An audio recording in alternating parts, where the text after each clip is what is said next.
Rain slammed against the zinc roof of the Obi household in Surulere like someone was beating a drum. The night was loud, but Amaka Obi's thoughts were louder. She sat near the living room window, peeping through the curtains every few minutes, waiting for the sound of her husband's car horn. It was almost 10 p.m., but there was no sign of Chuka. Her phone buzzed on the center table. She grabbed it quickly. It was a message from Chuka. "Baby, I feel sick again. I'm going to Harmony Medical Center on Kingsley East Street. Don't wait up. Love you." Amaka read the message twice. Her lips tightened. Harmony Medical Center again? Always Harmony. Her younger sister Adaora was sprawled on the couch, eating suya and watching a loud Nollywood film on Africa Magic. She turned her head when she saw Amaka frowning. "Sister, what'n happen again? You look like somebody who just swallowed bitter leaf." "It's Chuka," Amaka snapped. "He says he's sick again. Going back to that hospital." Adaora paused mid-bite. "Again?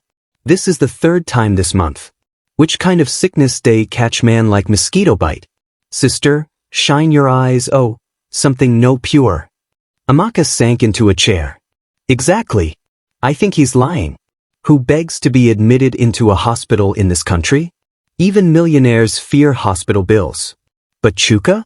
He's always running there like they're sharing free rice." Adaora smirked. "Maybe the doctors their day give him better medicine." "Medicine my foot," Amaka hissed. "There's something happening in that hospital and I will find out what it is." Amaka made up her mind. She would stop guessing and start following. She drove her old Toyota Corolla and parked 2 houses away from Harmony Medical Center. The building looked normal. A cream-colored 2-story building with blue glass windows and a shiny signboard. Harmony Medical Center, Excellence in Care. The security man at the gate waved cars in lazily. Amaka noticed something strange. Most of the patients going in were men. Men in fine cars. Men coming alone. Men smiling too much as they entered the gate. And the nurses? They didn't look like nurses. Their uniforms were too tight. Their makeup was perfect. They walked with the confidence of women on a fashion runway, heels clicking sharply against the pavement. Too many men. Too many happy faces, Amaka muttered. This is not ordinary. She adjusted her scarf and stepped out of the car. If Chuka saw her, there would be trouble, but she didn't care. The reception looked spotless, smelling not just of antiseptic but also something sweet, like perfume. The nurses at the front desk were all unusually beautiful. "Good morning, madam. How can we help you?" one asked brightly. Her name tag read Nurse Beezy. Amaka smiled, though her heart was pounding. "My husband was admitted here yesterday. His name is Chuka Obi. I just came to see him." "Ah yes," Beezy said quickly. "Room 207. Second floor. Do you need me to take you there?" "No need," Amaka said, already heading for the staircase. Upstairs, the corridor was strangely quiet. As she approached room 207, she heard faint music and soft laughter. She froze. Why would music be playing in a hospital room? She pressed her ear to the door. A woman was giggling. A man was speaking in a low, playful voice. She knew that voice. Chuka. Then she heard the sound of a bed creaking. Amaka's heart pounded. Her palms grew wet. Without thinking, she pushed the door open. The room was dim, curtains drawn. Chuka was sitting on the hospital bed, shirtless, grinning like a schoolboy caught stealing mango. Beside him stood a stunning nurse in a short, tight uniform holding a tray of drinks, not medicine, but bottles of small stout and groundnuts. "Amaka!" Chuka jumped up like he had seen a ghost. What are you doing here?" "What am I doing here?" Amaka's voice shook with rage. "What are you doing here, Chuka? Is this how to treat malaria? With stout and fine nurse?" The nurse stepped back quickly. "Madam, please, calm down." "Shut up." Amaka barked, pointing a trembling finger at her. "So this is what you people do here? Is this a hospital or hotel?" "Amaka, it's not what you think," Chuka started. "If you say that again, I will break your head." Amaka yelled. "This is why you're always running to this place? To do rubbish in the name of sickness." The nurse quietly slipped out of the room as Amaka advanced on her husband. That night, Amaka sat in her living room, still shaking with anger. Chuka had begged, lied, and promised to change. He swore it was just a mistake. But Amaka was no fool.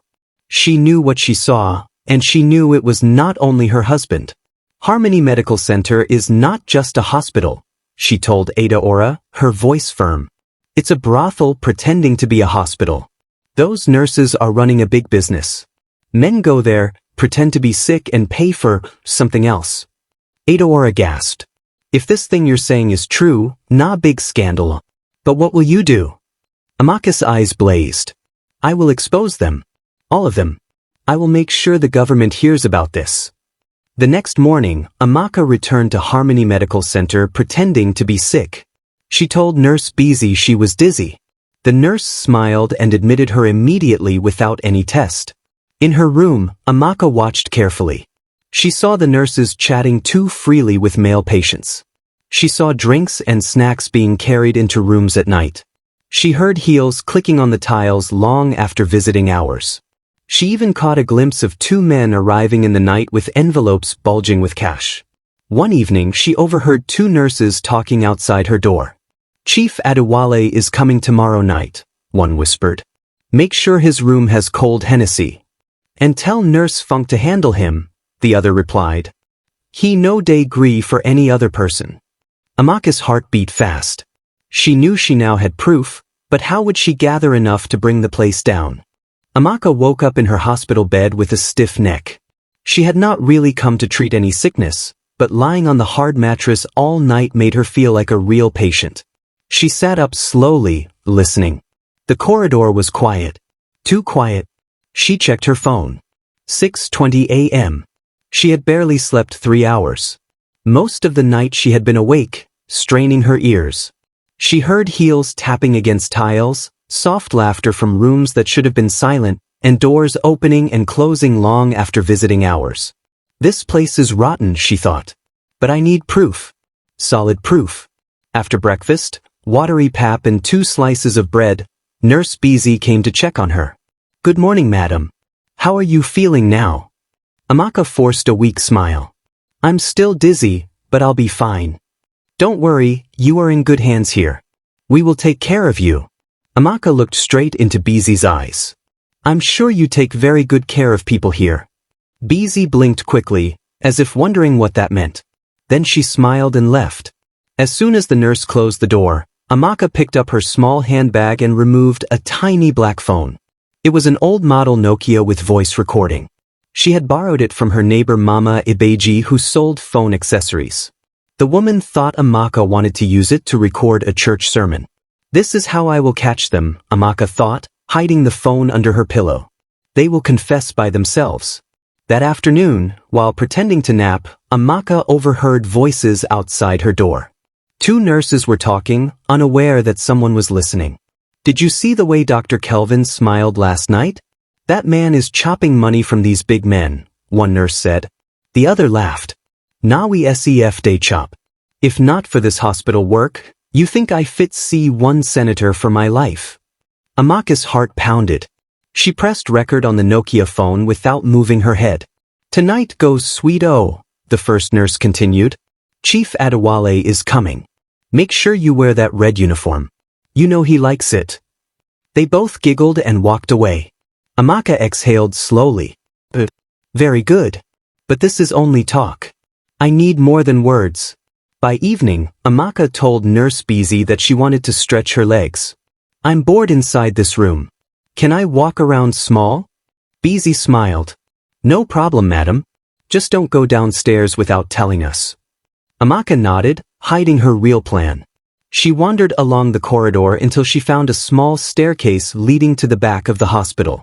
There was a locked door marked staff only, but she could hear faint music and laughter coming from behind it. So this is where they relax when they're supposed to be on duty, she thought. But I need to see what they're really doing inside. As she turned to go back, she almost collided with a tall man in a fine white kaftan. He smelled of expensive perfume and carried a brown envelope under his arm. Sorry, madam, he said with a wide smile. No problem, Amaka replied, stepping aside. She watched as the man knocked on the staff door. A nurse opened immediately and ushered him inside without asking any question. This is not normal, Amaka thought. That envelope is not hospital file. That is money. That night, Chuka came to see her. He entered the room looking nervous. Amaka, what are you doing here? Why did you admit yourself? Amaka folded her arms. I am dizzy. And I heard this hospital gives the best treatment. Stop it, Chuka whispered angrily. Why are you spying on me? You embarrassed me the other day. Do you want people to laugh at us? Chuka, you are the one embarrassing yourself, Amaka shot back. What kind of sickness makes a man smile and drink stout in the hospital with a fine nurse? Are you sick or are you stupid? Amaka, lower your voice. Chuka glanced nervously at the door. It's not what you think.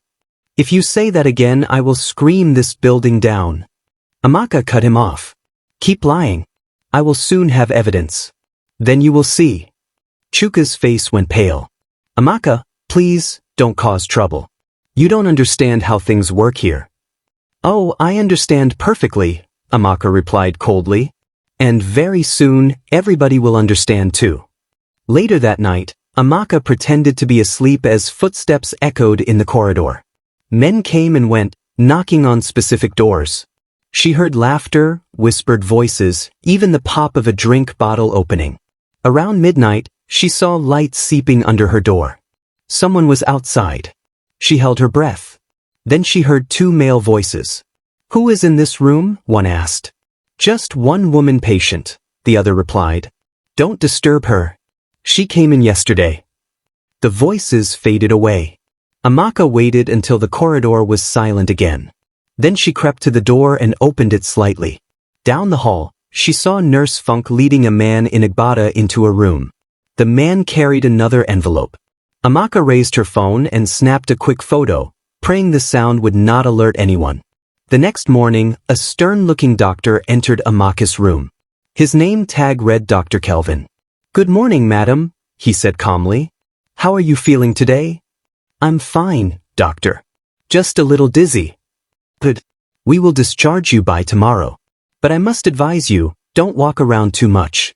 Some areas of this hospital are for staff only. Amaka's heart skipped. Did they suspect her? Of course, doctor. I understand. Dr. Kelvin smiled thinly. Good.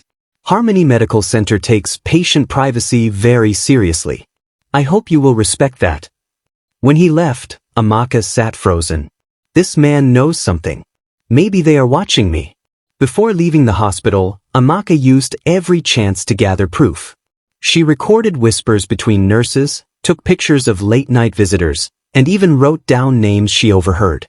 On her last day, she pretended to be asleep while two nurses chatted right inside her room, thinking she was unconscious.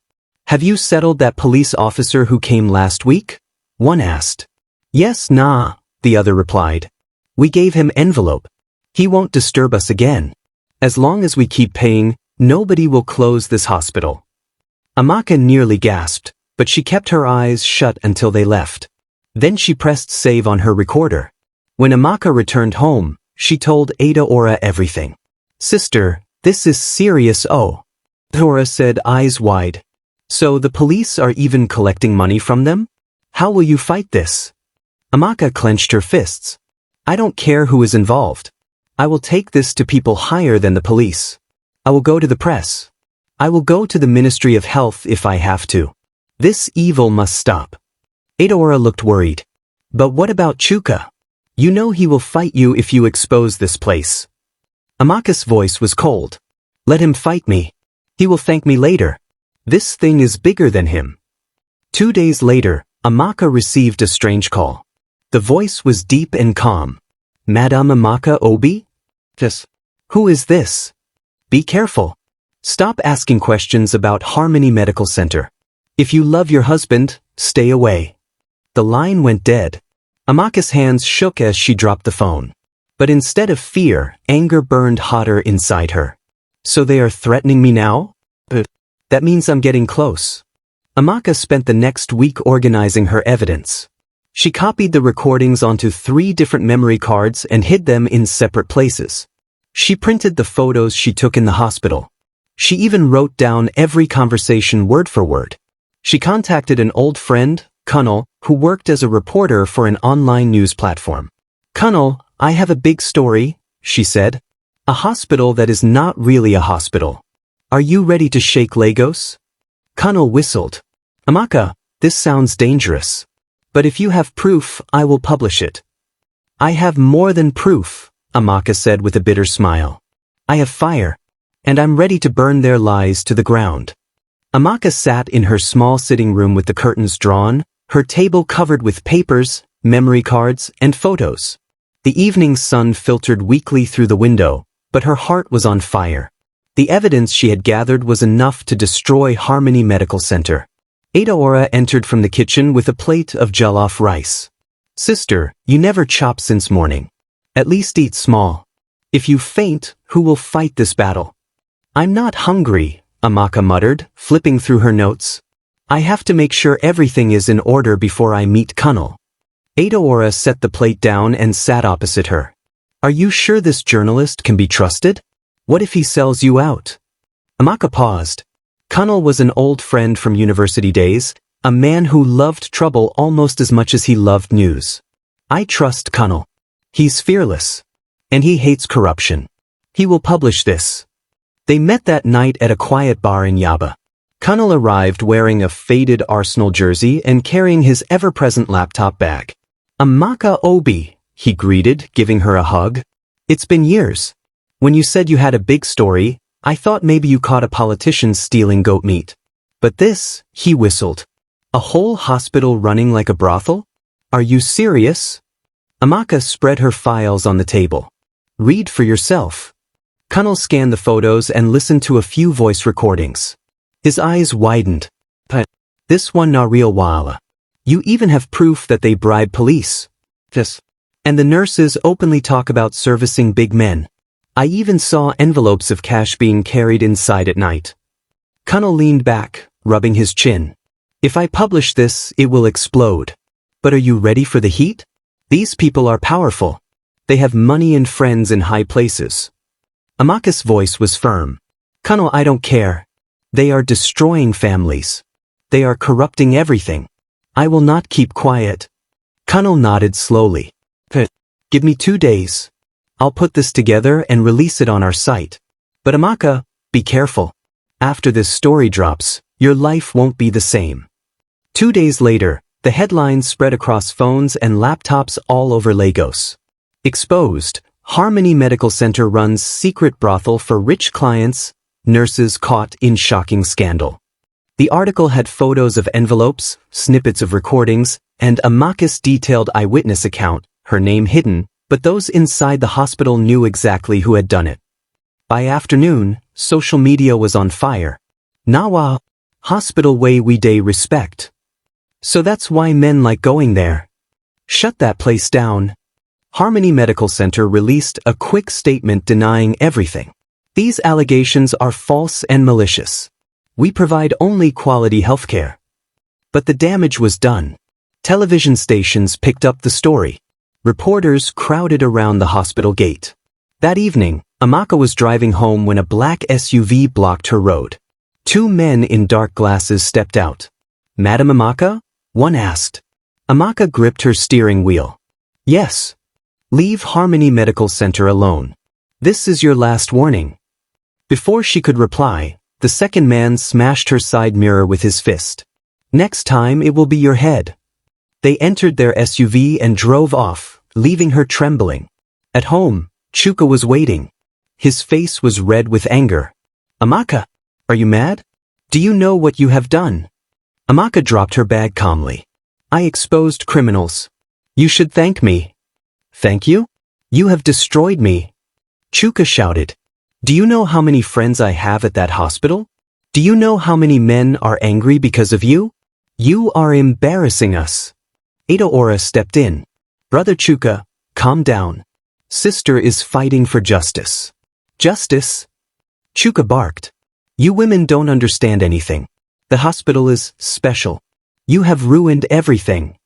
Amaka stared at him in disbelief. "So you admit it? You admit you were part of their nonsense?" Chuka looked away, breathing hard. Amaka, you don't know who you're dealing with. These people will crush you.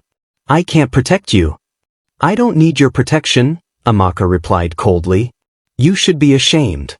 By the next morning, officials from the Lagos State Ministry of Health arrived at Harmony Medical Center for inspection. Journalists swarmed the gate. Inside, the hospital scrambled to hide evidence. But Amaka's recordings were already in the hands of regulators. Later that day, a press conference was held. We have received credible reports of illegal activities at Harmony Medical Center. The facility will be temporarily shut down pending investigation, announced Dr. Afani, a government health official. The news spread like wildfire. That night, Amaka's phone would not stop ringing. Angry voices filled her WhatsApp. Amaka, why did you do this? You have destroyed our fun place. Women like you are the problem of Nigeria. Even men she barely knew, husbands of her friends, cursed her openly. Some called her a witch. Chuka refused to sleep at home that night. He packed a small bag and stormed out. If anything happens to me because of you, my blood will be on your head, he hissed. Adaora tried to console her sister. Don't listen to them, Amaka. You did the right thing. God will fight for you. But deep inside, Amaka felt the walls closing in. The next day, Harmony Medical Center hired expensive lawyers. They went on TV claiming the recordings were fake. They accused Amaka of lying to destroy hardworking nurses. Even worse, some of the nurses who were caught started spreading rumors about Amaka. She is just jealous of us. She wanted to join us but we refused, so she exposed us. Her husband is our customer. She is angry. The lies spread fast. 3 nights later, Amaka heard a knock at her door. It was past 11 p.m. Adaora was already asleep. Amaka opened the door carefully. Standing there was Nurse Beezy. She looked frightened. Madam Amaka, can I come in? Amaka hesitated. Why are you here? I had to warn you, Beezy whispered. The people behind Harmony Medical Center, they are dangerous. It's not just the nurses. Big men own that place. They won't forgive you. Then why are you helping me? Amaka asked suspiciously. Beezy's voice trembled. Because they are planning something bad for you. Please be careful. The next morning, Amaka met Kunal again. Kunal, they are threatening me. But I'm not backing down. Kunal nodded grimly. Good. I've received more tips since the story went live. Other patients are talking. The government can't cover this up anymore. Then we must keep pushing, Amaka said firmly. If I go down, I will go down fighting. Amaka could feel it in the air. The city was talking. The whispers about Harmony Medical Center were everywhere. In market stalls, church pews, offices, even inside Danfo buses. Women gossiped. Men cursed. Newspapers and radio stations debated day and night. But as Lagos roared, Amaka's own life became a prison. Every trip to the market felt like walking into a crowd of enemies. See her there? That's the woman who spoiled everything. She must be possessed. Which kind of wife hates her husband's enjoyment? God punish her. She go see.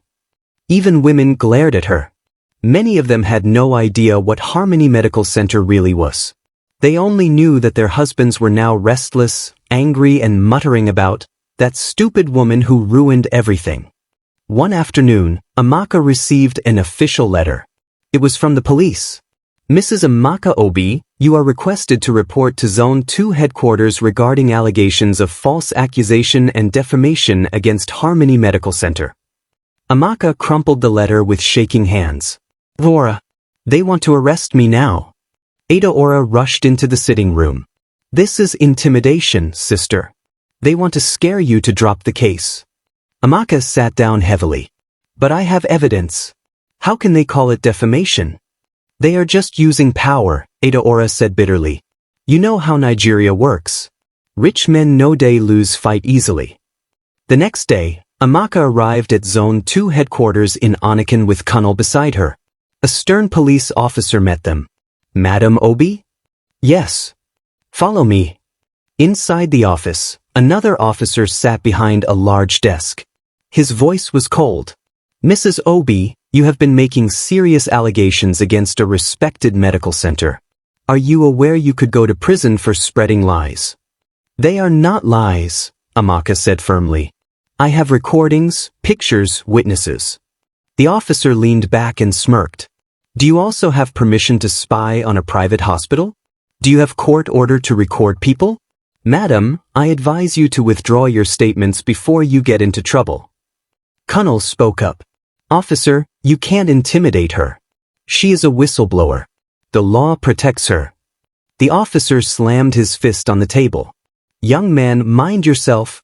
This is not America. Go and sit down. After hours of questioning, they were finally released. But the warning was clear. When Amaka returned home, Chuka was waiting. His eyes were bloodshot with anger. Amaka, you have disgraced me enough. Do you know how many men hate you now? Do you know I can't even go to my club again because of you? Amaka glared at him. You should be ashamed of yourself, Chuka. Instead of supporting your wife, you are defending criminals. Criminals? Those people are helping men like me relax. Now look at what you have done. The police are harassing us. People are losing jobs because of you. Amaka folded her arms. If you had any dignity, you would thank me. I saved you from destroying yourself. Chuka's lips curled into a sneer. Amaka, you don't understand. You think you are fighting for justice, but these people will crush you. And I won't stop them. 2 days later, Harmony Medical Center held a press conference. Their lawyers claimed that Amaka was a jealous, bitter woman who fabricated lies because her husband preferred their hospital. They even produced fake witnesses who swore that Amaka tried to bribe them to say bad things about the hospital. Lies upon lies, Amaka muttered, watching the news at home. Adora looked worried. Sister, they are turning the story against you. But then Kunnel called. Amaka, good news. More patients are coming forward. A nurse wants to testify. And I have an inside source in the Ministry of Health who says the government is preparing to shut the hospital permanently. That night, Amaka woke up to a sound outside her window. Footsteps. Then a soft scratching sound. Adora screamed from the other room. Amaka rushed out to see flames licking the kitchen door. Someone had poured petrol and set a small fire. She grabbed a bucket of water and Adora helped her put it out quickly. Jesus! They are trying to burn us alive. Adora cried. Amaka's phone rang. An unknown number. Next time, a deep voice said, "We will not miss." The line went dead. The next day, Nurse Beezy called Amaka secretly. Madam, please, meet me at Ojalegba under bridge. We can't talk on phone. Amaka arrived with Kunnel. Beezy looked frightened, wearing dark glasses and a headscarf. These people are not ordinary, Beezy whispered. Big politicians own Harmony Medical Center. The nurses are just workers. If you bring them down, powerful men will fall. That is why they want to silence you. Will you testify? Amaka asked. Beezy hesitated. If I testify, they will kill me. But I will give you documents. Patient lists, secret payments. Just promise to protect me. Kunnel nodded. We will hide your identity. Just help us. With Beezy's documents, the case became unstoppable. Journalists splashed the new evidence everywhere. TV stations played Amaka's recordings. The Ministry of Health suspended Harmony Medical Center's license. Officials stormed the building with police escorts. They sealed it off with bold red tape. Closed by order of the state government. Amaka watched on TV as angry nurses shouted at reporters. Some were arrested on the spot. That night, Chuka came home drunk. Amaka, you think you've won? He slurred. Now all the husbands in this city hate you. You think you are a hero? You are just a fool. Adora shouted from the doorway. Brother Chuka, stop insulting my sister. She saved this city from shame. Chuka pointed at Amaka, his face twisted with rage. Because of you, powerful people are angry. If they can't get me, they will get you. Don't say I didn't warn you. The next morning, an envelope was slipped under Amaka's door. Inside was a single photo, a blurry picture of her walking home from the market. On the back was written, "We are watching you." Adora gasped. Sister, Amaka never imagined what it felt like to be hated by an entire city. Amaka clenched her fists. Called her the whistleblower wife. I will not run. TV pundits debated whether she was protecting family morals, I will give them war, or ruining men's freedom. Even the women's fellowship at her church asked her to step aside from leadership until the matter calmed down. Because of me? She asked in disbelief. The pastor's wife cleared her throat uncomfortably.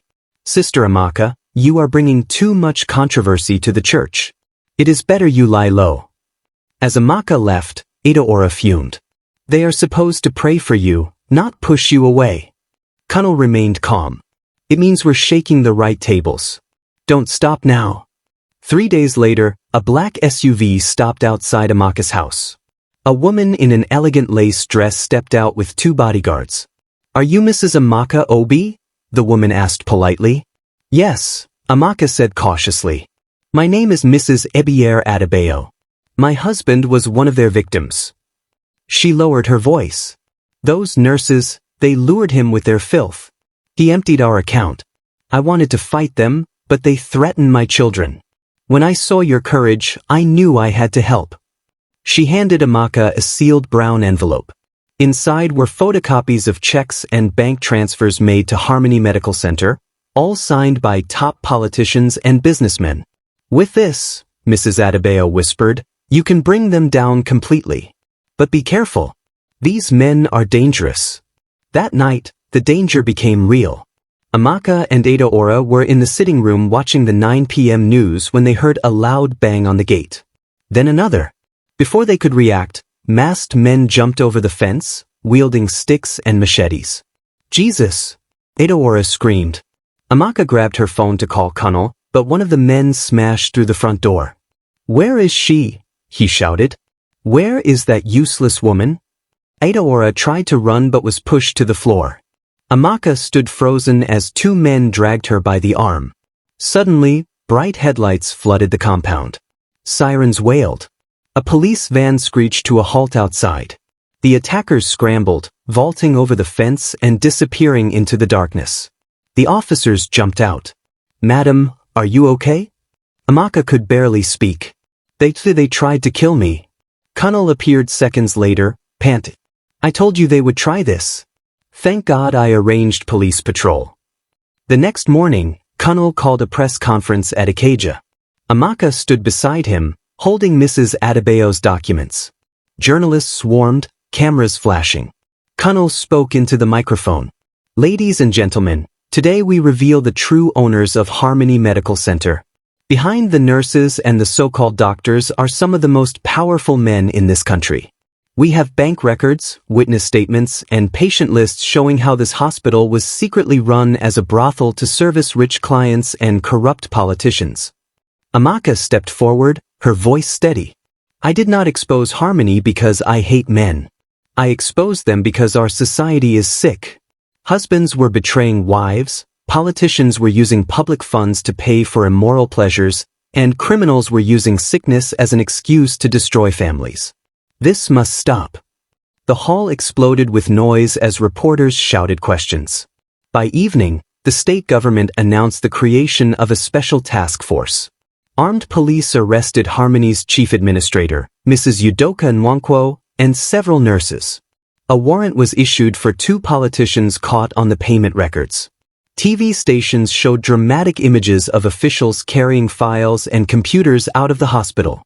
The red tape sealing the building now read, sealed by EFCC, investigation in progress. That night, Chuka stormed into the house reeking of alcohol. His eyes were wild. Amaka, so you have destroyed my life completely? Amaka stood firm. Chuka, you destroyed your own life when you chose to lie and chase women. Don't blame me. He banged the table. Do you know men are cursing you everywhere? Do you know I can't even walk in peace because of you? Adaora stepped forward angrily. Brother Chuka, your wife saved Lagos from disgrace. Chuka turned to leave but stopped at the door. You may have one today, Amaka, but don't think you're a hero. Every husband in this city hates you now. I will never forgive you. Weeks later, the court hearings began. Harmony's top managers tried to deny everything, but Beezy's testimony, combined with Mrs. Adebayo's documents, crushed them. In the crowded courtroom, Amaka sat quietly while lawyers argued.